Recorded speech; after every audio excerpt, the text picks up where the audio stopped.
On behalf of ExpertVillage.com, my name is Stan, and I'm here to tell you about community theater. I want to tell you about getting 501c3 tax-exempt status and why that's important and how you go about doing that.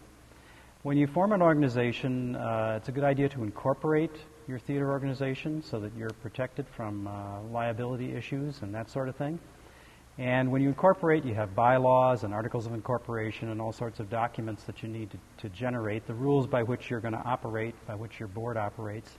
And once you have all these documents in place and you have a board in place and you're a well-managed organization, then you can apply to the IRS for a 501c3 tax-exempt status.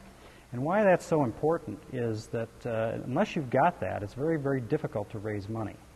When you've got that 501c3, then when people donate money to you or when corporations donate money to you, they can deduct that donation from their income tax. It's like when you give money to the Red Cross, same kind of thing. So you can generate a lot more in the way of donations when you've got that 501c3. Now you have to fill out some forms, you have to send them into the IRS. When we did ours, we sent them in and we thought it would take half a year to get our letter back, and it took less than 30 days. So theater organizations are readily granted these 501c3 tax-exempt status letters.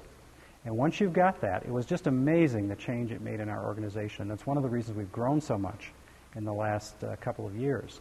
All of a sudden, we started getting sponsors for our shows.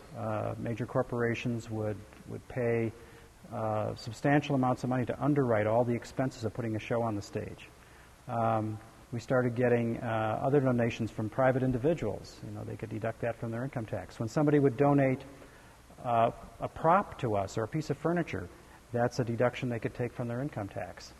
And even when our volunteers drive to come to rehearsals and come to performances, they can deduct that mileage from their income tax because we're a 501c3 organization. So it makes a huge difference to everybody involved in the organization.